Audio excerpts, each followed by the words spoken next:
పెద్దపల్లి జిల్లా రామగుండం నియోజకవర్గం అంతర్గాం మండలం బ్రాహ్మణపల్లి చౌరస్తా వద్ద పవన్ కళ్యాణ్ జన్మదినం పురస్కరించుకొని జనసేన పార్టీ కార్యకర్తల ఆధ్వర్యంలో మొక్కలు నాటి అంతర్గాం మండలంలోని వివిధ గ్రామాల యువకులు జనసేన పార్టీలో చేరిక కార్యక్రమం చేయడం జరిగింది. ఈ సందర్భంగా ఉమ్మడి జిల్లా అధ్యక్షుడు మాట్లాడుతూ అధ్యక్షులు శ్రీ పవన్ కళ్యాణ్ గారి జన్మదిన సందర్భంగా ముందుగా రామగుండం నియోజకవర్గ జన సైనికుల తరపున పవన్ కళ్యాణ్ గారికి హృదయపూర్వక జన్మదిన శుభాకాంక్షలు తెలియజేస్తున్నాం.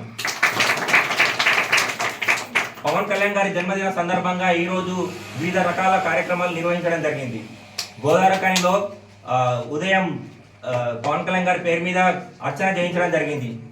అనంతరం గోదావరి చౌరస్తాలో కేక్ కటింగ్ చేసి ఘనంగా వేడుకలు నిర్వహించడం జరిగింది. ఆ తర్వాత అంతర్గం మండలంలో ఇక్కడ చెట్ల పవన్ కళ్యాణ్ గారికి ఎంతో ఇష్టమైన ప్రకృతిని కాపాడే విధంగా ఉండాలి అన్న కాంక్షతో ఆంధ్రప్రదేశ్లో కూడా క్లీన్ సిటీ క్లీన్ ఆంధ్ర అనే ప్రోగ్రాం నడుస్తుంది. కాబట్టి అదే కార్యక్రమాన్ని అంతర్గం మండలంలో నిర్వహించడం జరిగింది. ఇక్కడ అంతర్గం మండలంలో బ్రాహ్మణపల్లిలో మొక్కలు నాటడం జరిగింది. మొక్కల కార్యక్రమం దాదాపు 100 మొక్కలు నాటడం జరిగింది. దానికి చురుగ్గా జన సైనికులు పాల్గొన్నారు. వారికి ప్రత్యేక కృతజ్ఞతలు. అనంతరం పార్టీ బలోపేతం కోసం అంతర్గం మండలం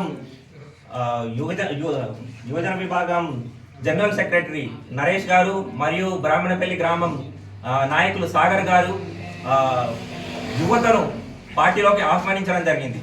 సో ఆ కార్యక్రమాన్ని పవన్ కళ్యాణ్ గారి జన్మదిన సందర్భంగా ఈరోజు ఇక్కడ నిర్వహించడం జరుగుతుంది.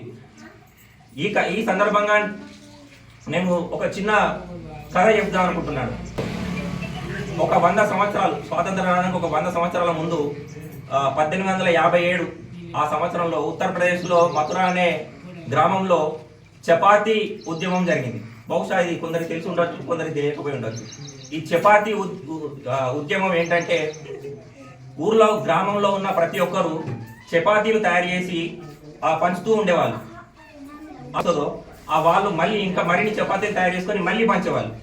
ఇది అర్థం కాక బ్రిటిష్ వాళ్ళు వీళ్ళు ఎందుకు ఈ చపాతీలు పంచుతున్నారు అని సతమతమై అన్ని చపాతీలు తెప్పించుకొని దీంట్లో ఏదో సమాచారం జరుగుతుంది, దీనిలో ఏదో విషయం ఉంది అని చెప్పి బాగా శోధించారు. ఈ శోధనలో వాళ్ళకి ఏం కనబడలేదు, అంతా కాలే ఉన్నది, వాళ్ళకి ఏం అర్థం కాలేదు. అయితే గ్రామ ప్రజలు ఏం అనుకున్నారంటే ఈ చపాతీలలో ఏం లేకున్నా కూడా జస్ట్ మనం చపాతీని పంచడం వల్ల అవతల బ్రిటిష్ వాళ్ళకు చెమటలు పట్టినాయి, ఏదో జరుగుతుంది, ఏదో అయిపోతుంది అని. సో ఈ కథ ఏంటంటే మనం చేసే ప్రతి చిన్న కార్యక్రమం శత్రువుల గుండెల్లో భయం పుట్టిస్తుంది. సో మనం నాటే మొక్కలే కావచ్చు, చిన్నపాటి మొక్కలే కావచ్చు, మన దగ్గర చేరే యువత చిన్నపాటి యువతే కావచ్చు, 20 మంది 30 మంది యువతే కావచ్చు, కానీ అవతల పార్టీ వాళ్లకు భయం పుట్టిస్తుంది. అలాంటి పార్టీ జనసేన పార్టీ. ఖచ్చితంగా రానున్న కాలంలో బ్రాహ్మణపల్లి గ్రామంలో కావచ్చు, అంతర్గం మండలం కావచ్చు, పాలకుర్తి మండలం కావచ్చు, లోకల్ ఎలక్షన్స్ వస్తున్నాయి. ఖచ్చితంగా లోకల్ ఎలక్షన్లో పార్టిసిపేట్ చేస్తాం. దీని గురించి రాష్ట్ర నాయకులు ఆల్రెడీ కసరత్తు మొదలుపెట్టిరు. ఉమ్మడి కరీంనగర్ జిల్లా ఇన్ఛార్జ్ ఆర్కే సాగర్ గారు ఈ మధ్యనే ప్రతి ఒక్క గ్రామం గురించి తెలుసుకుంటున్నారు. ఎక్కడెక్కడ మనం పోటీ చేయవచ్చు, ఎక్కడెక్కడ బలంగా ఉన్నామని చెప్పి తెలుసుకోవడం జరిగింది. ఖచ్చితంగా రాబోయే కాలంలో అవతల పార్టీ వాళ్లకు కాంగ్రెసే కావచ్చు, టీఆర్ఎస్ పార్టీ కావచ్చు భయం పుట్టే విధంగా ఎలాగైతే ఆంధ్రప్రదేశ్లో 10 సంవత్సరాలు పవన్ కళ్యాణ్ గారు పోరాడి కష్టపడి ఇప్పుడు డిప్యూటీ సీఎం హోదాలో నిల్చున్నారో అదే విధంగా తెలంగాణలో కూడా పోరాటం చేయడానికి తెలంగాణ రాష్ట్ర నాయకులు సిద్ధంగా ఉన్నారు అని ఈ వేదిక ద్వారా చెప్పుకుంటాను. మరొకసారి ఇదే సందర్భంగా పవన్ కళ్యాణ్ గారికి జన్మదిన వేడుకలు శుభాకాంక్షలు తెలియజేస్తూ జై జనసేన, జై హింద్.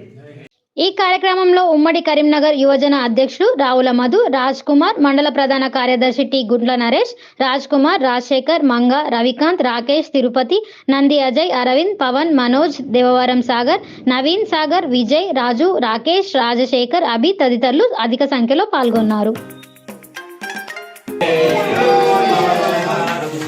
Happy